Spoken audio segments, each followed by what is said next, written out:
Bonjour.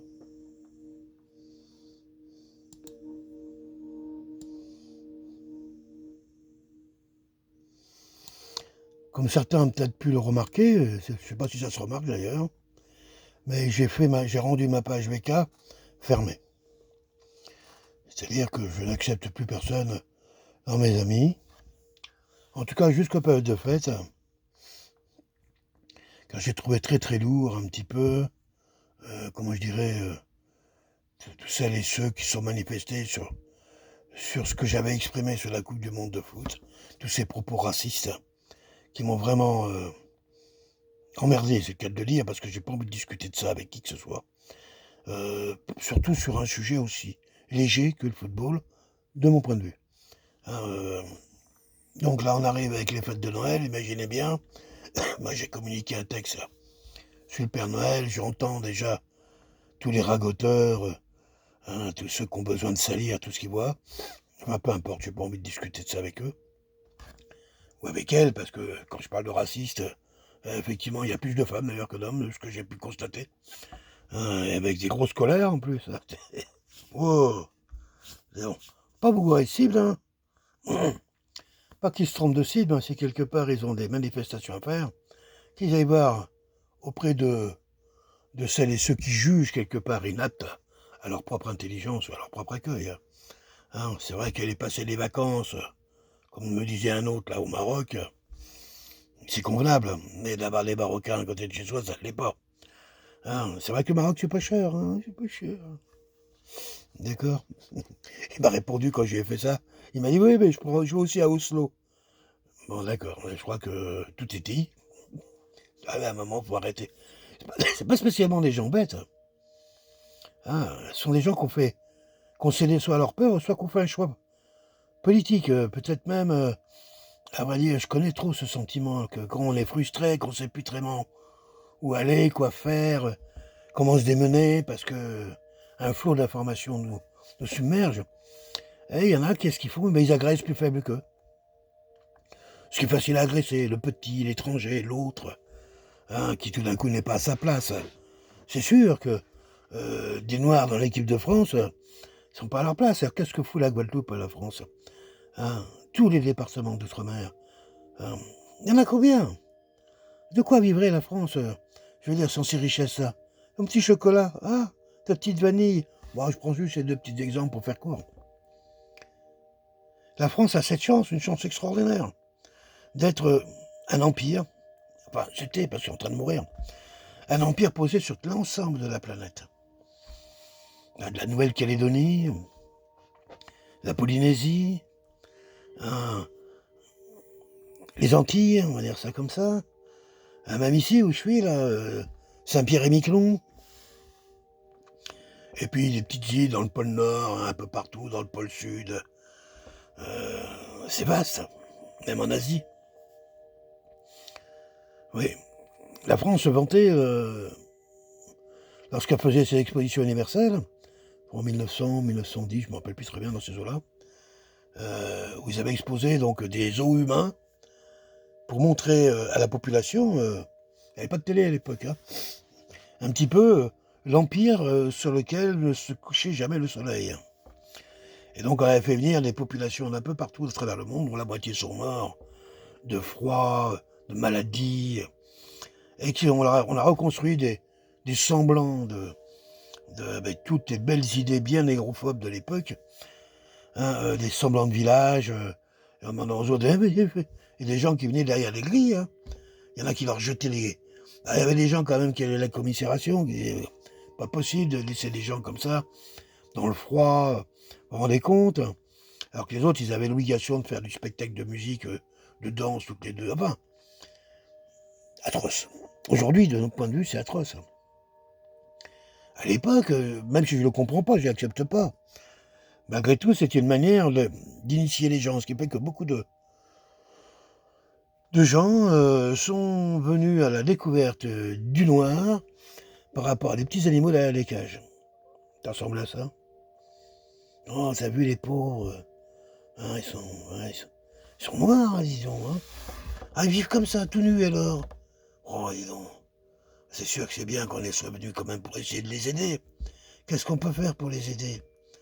Leur apporter un peu de notre civilisation? C'est pour ça que moi, les racistes, vous m'emmerdez, mais grave de chez grave. Moi, je suis métisse. Mon père, c'est un noir, un vrai noir, avec des reflets bleus, vous voyez. Ça vous emmerde, je dis ça, mais c'est une réalité. Un homme qui avait une super belle voix, qui chantait bien d'ailleurs, très bon danseur, mais un rebelle à la société. Il était guadeloupéen. Bien, il est décédé il y a depuis 20 ans déjà. Guadeloupéen. Vous avez la Guadeloupe? Cette petite île, l'île Papillon, l'île aux fleurs, Caroquera. Caroquera. Chanté, je ne sais plus comment il s'appelait, notre chanteur français, là, originaire de là-bas d'ailleurs. La particularité de cette île, qui est française, département de France, depuis 500 ans. Il n'y a que des négros, il n'y a que des noirs. Quand vous voyez les blancs, c'est soit des profs, soit des militaires, soit des flics, soit des fonctionnaires, soit des béquets ou des rentiers. Et après, les autres, c'est des touristes. Tout ce qui fait tourner le bazar, c'est les noirs. C'est une île de noirs, de descendants d'esclaves. Ils sont pas nés là. Avant, il y avait des Indiens. Hein, les Arawaks. Waouh, Arawaks, c'est beau ça. Puis les barbares qui sont arrivés, ils ont tué tout le monde. Dans tout le golfe du Mexique, Antilles compris, ils ont massacré. Cette tribu, ce peuple de nomades qui allait de vivre de d'île en île et qui avait décidé d'appeler la Guadeloupe l'île aux belles eaux. Aux belles eaux. On voit à quoi ils s'intéressaient. Hein. Puis les barbares qui sont arrivés, passés au fil de l'épée, ils ont tous massacré. Les porcs qui prétendent aujourd'hui vouloir nous amener la morale, dont leur fortune s'est basée exclusivement à l'origine sur l'esclavage des êtres humains. C'est ce qui a fait la force, la richesse de la France, de la papauté, de l'Angleterre, de l'Espagne, du tout petit Portugal, atroce et méchant. La fortune des États-Unis, bien sûr, les rois du coton, Levis, machin. Oui. Eh oui, les nègres, ils faisaient du coton aux États-Unis. Du tabac aussi, en Virginie, tout ça. Et donc, vous pouvez remarquer toutes les grandes entreprises qui ont vécu du coton, ont vécu de l'esclavage. Et bien, c'est ces gens-là qui ont fait la base de leur fortune. Après, il y a eu les ruées vers l'or. C'était le dernier massacre du reste d'Indiens qui y avait encore debout. Ils n'ont pas eu chance d'avoir de l'or sur leur territoire. On a fait venir tous les barbares du monde entier. Et ils ont tué tout le monde. À un point tel que même les Indiens à l'époque n'étaient même pas considérés comme des êtres humains. Ils relevaient du code de la chasse. Vous rameniez 2 scalps d'Indiens et vous avez le droit à 1 cartouche pour mettre dans votre fusil. Oui. Et oui, parce que c'était des parasites. Et tout ça sur une terre qui prétendait parler au nom de Dieu, un Dieu d'amour. Alors j'entends les racistes, vous nous faites chier, c'est toujours les mêmes histoires. Quelle toujours même histoire, tu t'y es même jamais intéressé. Si tant soit peu t'avais porté ça dans ta chair, si ces racistes avaient souffert de ça, que leurs grands-parents, leurs arrière-grands-parents ont été torturés, massacrés, châtrés, castrés, fouettés, brûlés, découpés, bouffés par des chiens. Quoi d'autre encore? Alors vous apercevrez qu'on a une certaine sensibilité au racisme, certainement, surtout venant de gens qui bien souvent luttent pour garder à tout prix leurs petits avantages de petits blancs. Ils sont en train de pleurer aujourd'hui. Ah, on nous attaque, nous les blancs. Je sais pas, moi ici, je suis ici au Québec, là. Un pit de blanc, hein. Tout qui neige en ce moment. Quand je vais dans les hôpitaux, j'y suis allé pour soutenir mon beau-père qui est décédé en ce début d'année. J'allais lui donner à manger tous les soirs.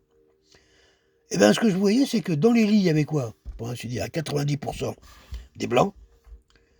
Et dans le personnel qui s'en occupait, à 99% des noirs. Comme je disais toujours, comme les Allemands, les Américains, vous faites pas de gosses. Ici au Québec, c'est pareil. Faites du fric. C'est quoi qui fonctionne dans votre tête? Vous dites, de toute façon, j'ai suffisamment d'argent, à la fin de ma vie, j'aimerais bien me payer les esclaves qui viendront me laver le cul. Et vous pensez que je puisse partager cette idée? Pourtant, c'est ce que je vois tous les jours. La manifestation de l'esclavagisme, où on déplace des populations du monde entier pour venir servir une bande de, comment je dirais, d'inadaptés. Moi, je dirais bien d'inadaptés sociaux, souvent agressifs, hein, ayant une spiritualité à deux balles, mensongère cachée derrière des costumes de couleur. Oui, messieurs et mesdames les racistes, non seulement je vous comprends très bien, hein, et je sens que quelque part, vous êtes désintéressés à cette affaire. Ouais, vous avez un intérêt. Ça vous plaît, quelque part. Vous pensez supérieur. Hein, moi, le blanc, je vais venir. Mais franchement, c'est hallucinant que vous puissiez penser. Ce qui prouve bien le niveau intellectuel de cette sous-race qui est la race blanche. Qui est une sorte de déviance. L'humanité est noire dans son ensemble. Elle est née noire. Puis il y a eu quelques déviances, voilà, quelques blancs. Qui m'écoutent peut-être là. Ça va peut-être vous choquer. Mais ça va vous donner une idée de ce que peut penser un métis. Moi, je suis le cul entre deux chaises. Entre le noir et blanc. Ma maman est toute blanche. Et puis elle a un nom bien français, un Robin. Donc je peux pas faire mieux. J'ai été éduqué dans l'esprit des blancs. Moi, mon premier noir que j'ai rencontré, je vais vous le dire, j'étais à la campagne, hein, bien sûr. Le premier qui m'a vraiment marqué, il s'appelait Balthazar, je crois. Je ne vais pas dire de bêtises. C'est le roi mage de la crèche. Donc c'est pour ça qu'on est en pleine période de Noël. Et quand j'étais enfant, je me disais, parce que le peu de choses qu'on connaissait sur les Noirs, c'était, si tu lisais les bandes dessinées d'Hergé, bon, hein, ou de Zambla, ou de Tarzan, qu'est-ce qu'on voyait? Des Noirs qui étaient à moitié débiles, qui crevaient la faim, qui se comportaient comme des petits chiens, hein, accrochés. Bref. Des êtres humains, nos ancêtres. Ah, ça fait chier les Blancs de savoir que, eh oui, vous êtes des Noirs, hein, mais qui avaient perdu la mélanine. C'est tout. Mais des négros, comme tout le monde. Bah, pas le gros nez, donc on peut pas les des négros. Vous êtes des noirs sans mélanine. Eh oui, parce que l'humanité est noire. Ça a beau vous faire chier. Ah, d'ailleurs, c'est là-dessus que vous êtes basé pour vous croire d'une exception, un petit peu exceptionnelle. Hein. Mais à l'époque où vous ramiez, fin de compte, en Europe, là, dans les cabanes en bois, en train de bouffer, chasser du sanglier avec des lances en bois, bah, dans le nord de l'Afrique, dans toute l'Afrique, les hommes avaient déjà bâti des choses incroyables. Les cités les plus magnifiques. En Amérique du Sud, pareil. En Asie, pareil. Les cathédrales. Posez-vous bien la question d'où elles viennent, ces cathédrales. D'ailleurs, elles sont dans une période très intéressante. Elles prennent naissance avec le début des croisades. C'est bizarre. Avant, on savait rien. On savait construire des petites églises, de style roman, très massif, pas de lumière, très sombre, et pas très haut, pas très élevé, on pouvait pas. Et après, tout se cassait la gueule. L'arc-bouton, c'est tout ce qu'on avait découvert, et encore. Et encore. Et tout d'un coup, le gothique. Le flamboyant gothique. Ça vient d'où, ça? Qui sont ces peuples qui ont bâti ça? Certainement pas les Romains.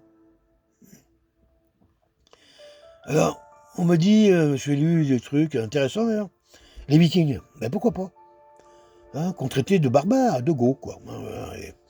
C'était ça, les Ostrogoths, Visigoths. Moi, quand j'étais gamin, on disait Saligots, pour faire les intelligents. L'art gothique. Puis quand on y regarde de plus près, encore beaucoup plus près que ça, hein, mais on s'aperçoit que tout est articulé autour du maître. Le maître étalon.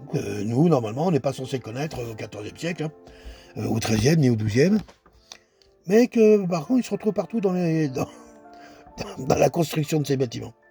Pour nous dire, après, en 1700, je ne sais plus combien, là, au XVIIIe siècle, pour nous dire, ah bah c'est nous les Français qui avons découvert le maître, parce qu'il fallait connaître le tour de la Terre pour pouvoir le faire, ou je sais plus quoi, un truc comme ça. Eh ben non, on le savait bien avant déjà. Les populations le savaient d'avant, mais quelle population? Et des populations qui n'étaient pas d'Europe, hein, qui n'étaient pas blanches. Et non, des populations qui étaient noires. Très noires d'ailleurs. Étonnant, n'est-ce pas? Mais comment se fait-il alors, en fin de compte, que les dégénérés dont tu sembles parler, que sont les Blancs, ont-ils pu prendre le pouvoir sur le monde entier? Question intéressante. C'est évident, il y a eu des réponses, bien sûr, et faciles. Déjà une spiritualité qui le permettait, ce qu'on appelle la religion. La religion christianisme, mais disons le judéo-christianisme, puisque, en fin de compte, malgré tout, ça a toujours tourné autour de l'Ancien Testament, c'est-à-dire, en gros, la religion des Juifs. On va dire ça comme ça. Une religion, et puis, ça c'est ma théorie personnelle, mais qui peut être étayée largement par des faits, une férocité, une agressivité, développée du fait que les Blancs viennent d'une région du monde où il faisait froid, où il y avait de la glace, où il y avait très peu à cultiver, et donc peu d'hommes qui vivaient sur ces espaces-là. Ils ont eu un homme extraordinaire, le Néandertal, mais qui a dû disparaître pour céder à la fin au Cro-Magnon, qui est ni plus ni moins, là. Le Cro-Magnon est issu de la rencontre avec le peuple africain qui, à travers comment on appelle, le premier homme noir qui est venu en côte européenne, le premier immigré, oui, voilà, c'est ça. Il y a 25-30 000 ans, l'homme de Grimaldi, on l'appelle, c'est ça. Qui vivait donc sur les côtes méditerranéennes, vers Monaco, je suppose, puisqu'il s'appelle Grimaldi. Je suis pas un grand spécialiste. Hein. Il y a le mec qui dit, oui, c'est pas comme ça, c'est telle date. Oui, t'as raison, je calme. Il y a des professionnels qui vont tout remettre dans l'ordre, d'accord? Ça ne changera pas mon raisonnement. Cette petite population, des êtres assez petits, à l'époque d'ailleurs, tous les êtres étaient assez petits, pas partout d'ailleurs, c'est pas vrai. Et qui étaient par contre hyper civilisés, qui faisaient de la musique, qui avaient des armes de chasse très fines, qui s'habillaient, qui avaient des bijoux, qui avaient des méthodes, bien sûr, d'inhumation, tout ça, etc. Qui connaissaient très bien le feu. Ils s'en servaient pas pour détruire, lui, par contre. Hein. Et Dolenco, c'est lui qui est venu en contact avec la civilisation survivante du Néandertal, ça de Cro-Magnon, qui vivait dans des grottes, avec une grande intelligence, c'est pas le contraire. Il y avait des... L'art pariétal le démontre, quand on a vu une grotte, la grotte comme Lascaux, je l'ai vu, moi. Pas la vraie, parce que c'est une copie qu'on visite, mais j'habite à côté, alors, donc... C'est vrai que c'est très très impressionnant, on se demande. Ça fait partie des grands talents de l'homme. Et d'ailleurs, c'est pas ces gens-là qui, quelque part, ont voulu, comment je dirais, envahir et détruire le monde. Mais disons qu'ils vivaient dans un espace où la vie était dure. C'était raide, la survie. On vivait pas vieux à l'époque, je pense que les gens vivaient une vingtaine d'années, peut-être moins. Les mères étaient enceintes à l'âge de 10 ans, 11 ans. On a même dit que quelque part, elles ne savaient même pas encore qu'elles étaient vraiment enceintes. Qu'il y avait un côté, bon bref, tout d'un coup, quand le bébé arrivait, c'est une surprise. Bon, des trucs un peu étonnants. Moi, c'est des traductions, ça, j'ai pas trop envie de me lancer là-dedans, parce qu'il y a tellement de propos racistes dans l'histoire. Mais disons que quand tu vis sur une terre difficile, à l'époque, certainement que les petites tribus qui étaient éparses, ont plutôt choisi de favoriser l'homme, le masculin, le fort, le costaud, pour pouvoir attaquer les ours et les bêtes parce qu'ils étaient en danger en permanence. Et puis pourquoi pas attaquer peut-être les voisins, les tribus voisines. En tout cas, ils ont développé, parce qu'ils avaient besoin, une agressivité. Ils ont développé l'art de la conquête et de la guerre, profondément. En face, de l'autre côté, en Afrique, sur le Sahara actuel, c'était abondance. Il n'y avait qu'à se baisser pour ramasser de l'or, non. Il y en avait plein, mais ça ne servait pas à ça. Mais des fruits, des poissons, de la viande, des légumes, de l'eau en abondance. Quand tu es né dans un endroit où l'abondance est pleine, où la nature est généreuse, à quoi tu penses? Aller casser la gueule à ton voisin? Pourquoi faire? T'en as plus qu'il t'en faut. Non, tu te civilises. Tout d'un coup, tu commences à t'occuper d'autre chose.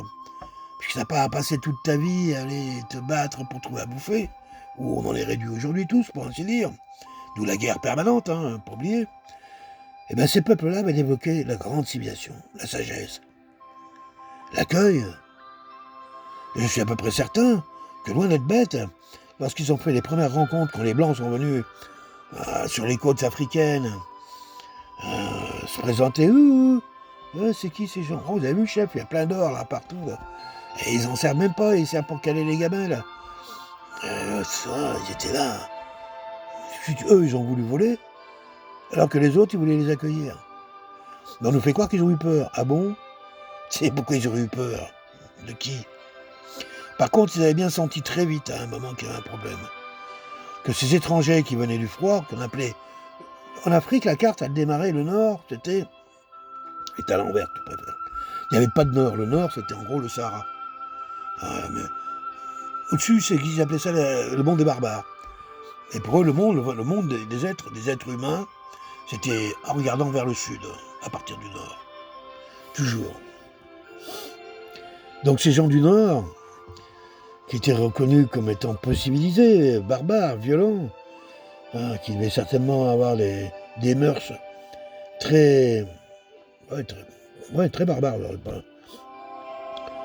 Il aurait été très facile à ces barbares d'aller massacrer des populations qui n'avaient pas d'armes, qui n'ont pas été éduquées à se présenter avec des armes, qui avaient peut-être très peu de guerriers, voire même pas du tout.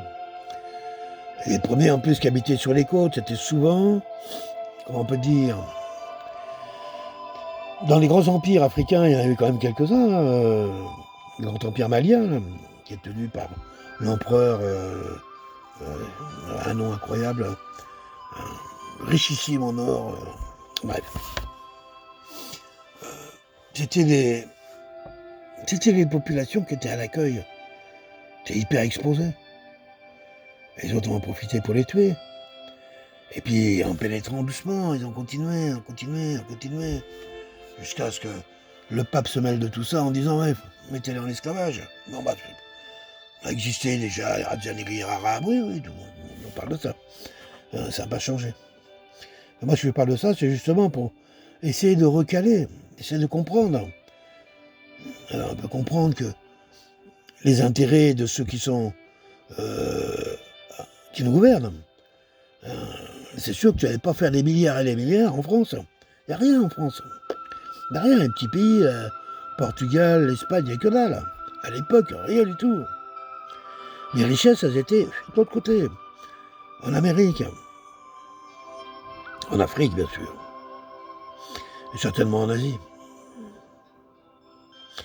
C'est comme ça que s'est fondé un petit peu ces nations. Se sont enrichies ces nations. Ont enrichi leurs élites. Ils l'enrichissent toujours.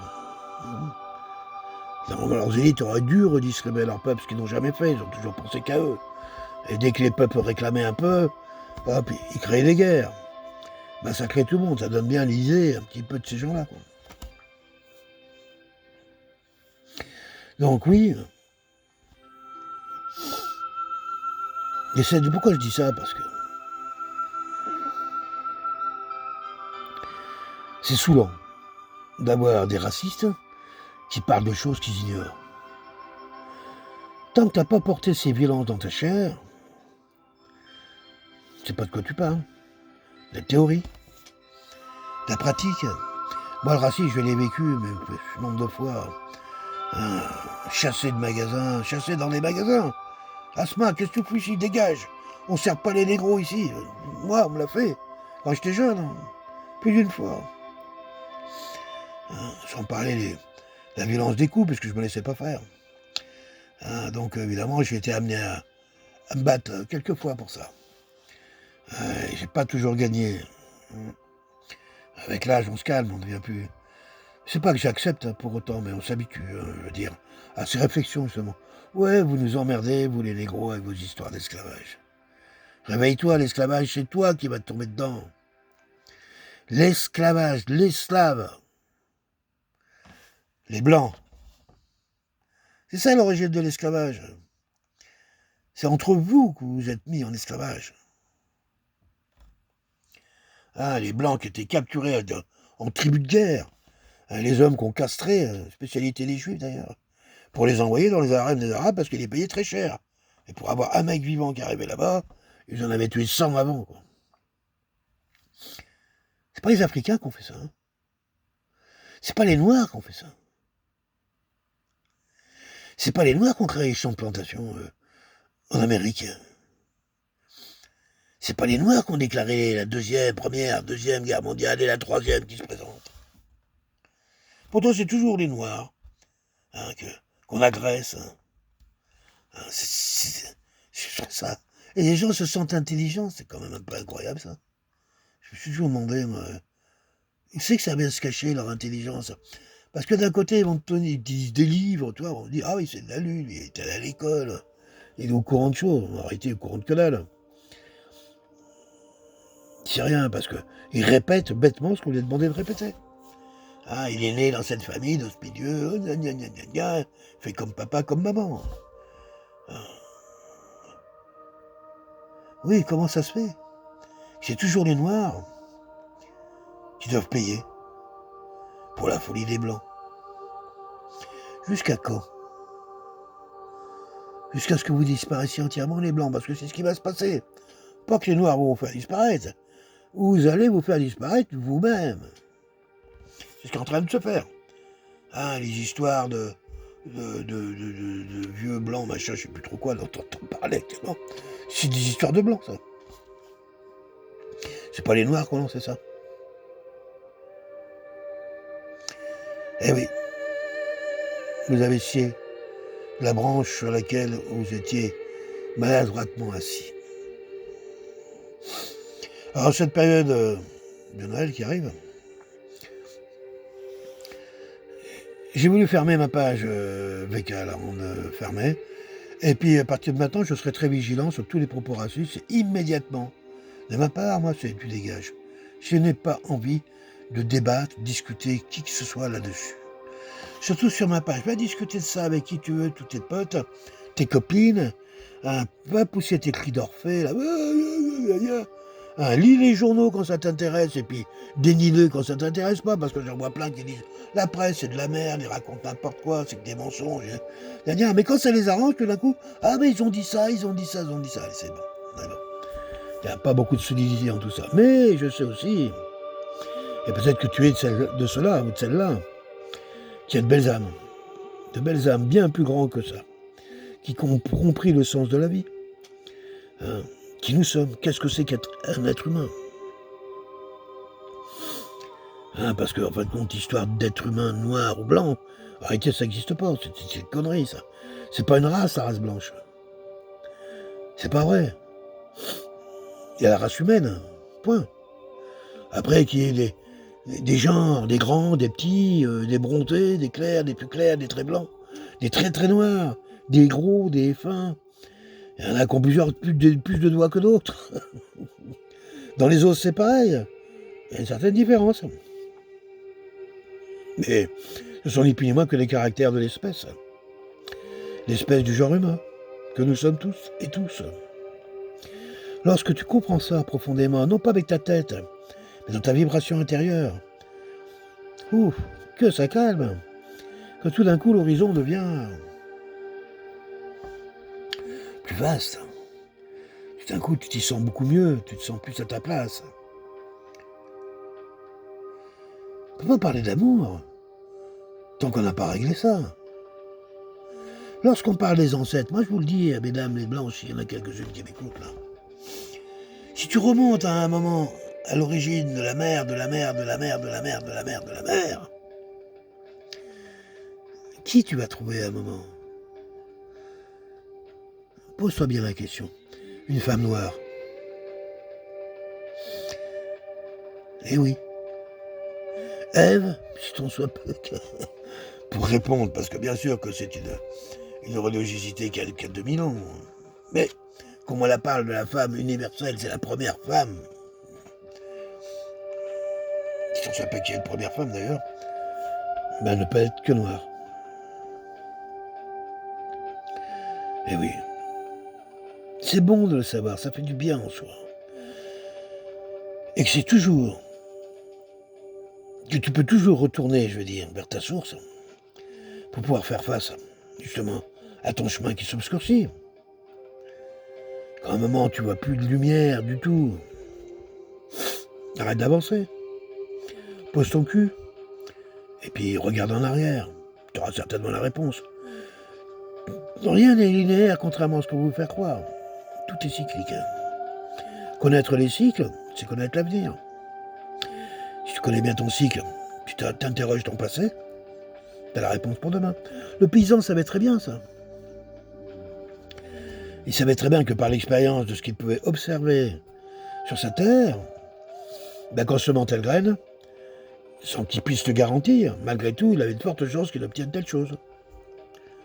Voilà, pas plus que ça. Alors cette période de Noël, je nous souhaite à toutes et tous de trouver un peu de sagesse.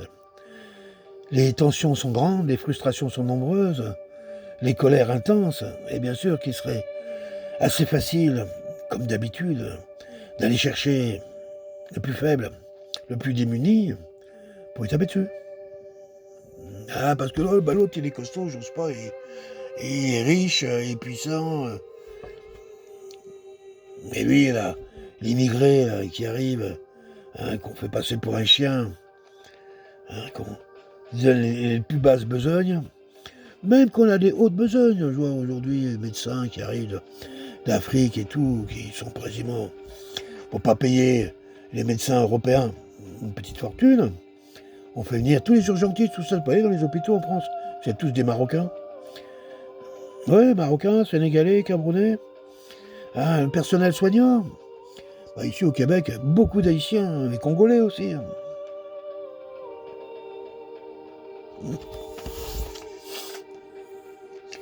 De l'harmonie. Sortir de nos peurs. Faire confiance à quelque chose de plus grand. Nous sommes des êtres humains. Des êtres exceptionnellement reliés. Nous avons une nature incroyable à créer, à co-créer en permanence le présent. Dans une infinité de formes et d'espaces. Et oui, nous avons des pouvoirs qui nous sont retirés petit à petit parce qu'à part de ne pas s'en servir, on les ignore. Hein, comme la télépathie, la télékinésie, la transportation, hein, et plein d'autres choses que nous sommes capables de faire. On est capable de créer dans l'invisible. C'est ce qu'on fait tout le temps. Ce qui nous arrive au quotidien, c'est une co-création que nous avons faite dans la reliance. Mais bon, je vais fermer la parenthèse parce que là, je vais rentrer dans une spiritualité où j'accepte qu'on ne soit pas d'accord avec ce que je dis. Et plus prosaïquement, écoutons-nous, respectons-nous, et puis regardons ce que c'est qu'un peuple et un peuple. Si au moins les peuples se regardaient, s'entendaient. Ah, moi je me rappelle à l'époque de José Bové, paysan volontaire, là, qui avait arraché les OGM en France, qui est devenu d'ailleurs un gros planqué. En Europe, on l'a plus revu après, hein, il a pris ses 25 000 balles par mois, puis il était allé se cacher, faire du lobbying pour les Verts, là, à travers des tas de saloperies qui nous tombent sur la gueule aujourd'hui d'ailleurs. Mais à l'époque, hein, il y a moins 30 ans de ça, de quoi il parlait? Il disait, si on veut pas que les Africains viennent chez nous, il faut arrêter d'aller vendre nos excédents agricoles de la CE à prix coûtant dans un pays qui vient, et ça vient écrouler automatiquement la production locale, puisqu'ils n'ont pas la compétition, ils ne peuvent pas être capables. On fait simple, hein, tu t'énerves. En Europe, on subventionne les choses, voilà. Et nos excédents de subvention, on envoie ça en Afrique. Là-bas, ça arrive, évidemment, avec des produits hyper subventionnés, donc des produits pas chers, on le voit pour le poulet, par exemple. Et quand la marchande qui doit acheter le poulet qui coûte 10 fois moins cher en venant d'Europe, qui est entièrement subventionné, ou le soja, ou le blé, ou machin, etc., et va pas acheter le poulet de ce petit producteur local qui, lui, n'est pas subventionné du tout, et qui paye tout plein pot. Et bien d'accord. Et ce qui fait qu'à un moment, un petit producteur local, il meurt de faim, et à un moment, il doit partir. Évidemment, il y a des gens qui en profitent derrière pour lui piquer sa terre, hein, on connaît tout ça. Donc à l'époque, il y avait de vrais discours, il y avait de vraies prises de gauche. J'ai l'impression que c'est perti, ça. Que tout d'un coup, tout le monde s'est resserré sur soi, hein, une sorte de peur, d'un égoïsme incroyable. Est-ce que je parle de moi? Bien possible que moi aussi ben, je suis plutôt voyageur en général. Bon, bref. Mais je le ressens quand même, ce retour. Ouais, les gens se sont fermés. Euh, Putain, c'est pas le moment. C'est le moment d'être ensemble. Pierre Sévrac disait, j'aime bien reprendre elle, parce que je le pensais avant, mais bon, elle l'a dit, puis j'aimais bien cette femme. Elle disait, les riches ont déclaré la guerre au peuple. C'est évident. Ils n'ont jamais voulu partager. Là maintenant, ils se rendent bien compte qu'au nombre qu'on est, ils ont fait des perspectives sur 50 ans, 100 ans. À un moment, on va exiger de prendre leur part. Parce que il n'est pas normal que tu aies 10 millions d'hectares et que nous, on ait 10 millions et on a 1 hectare. Hein. Donc à un moment, le déséquilibre étant tellement fort, donc ils ont décidé, avec des arguties débiles, qu'on était trop nombreux sur Terre. Mais pour eux, trop nombreux sur Terre. Moi, les pauvres, j'ai jamais trouvé trop nombreux. Là, dans mon quartier où je suis à Montréal, ils sont où les pauvres? Hein? Et où? Et les pauvres, ils ont 2 téléphones, ils ont une bagnole, une télévision. Il y en a d'autres qui sont des vrais marginaux, ce ne sont pas les pauvres. Les gens qui refusent cette société. Ils ne trouvent pas, ils n'y arrivent pas parce que mentalement, intellectuellement, parce qu'ils sont alcooliques, ils sont drogués, peu importe. Mais ils n'y arrivent pas là-dedans.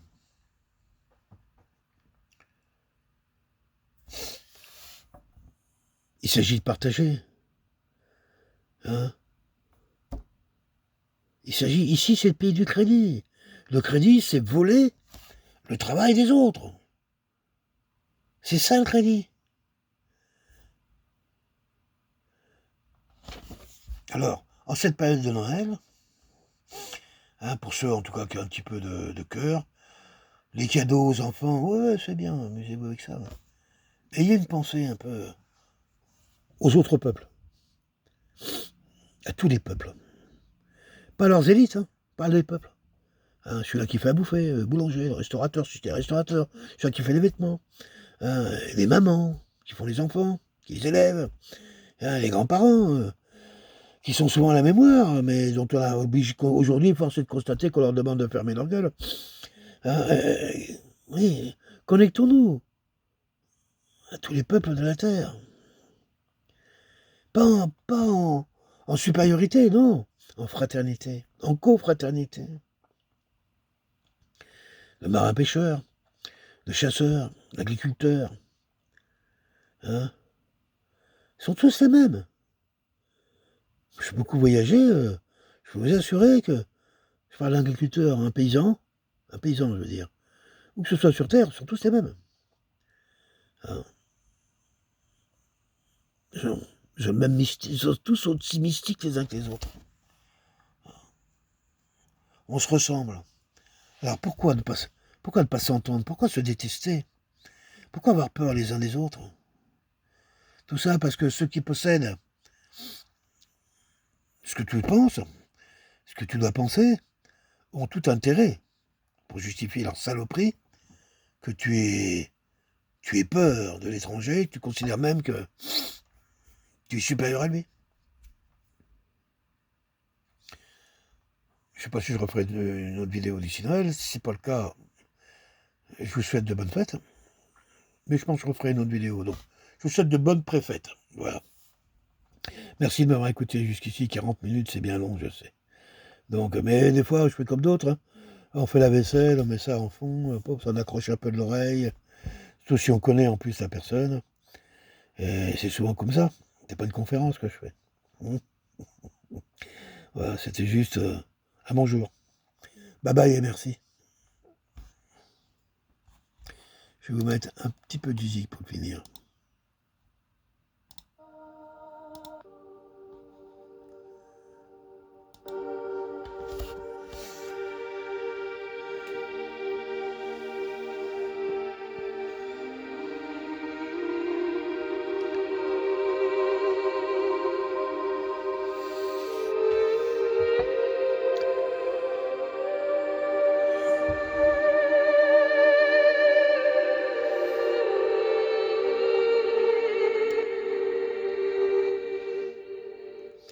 De terre.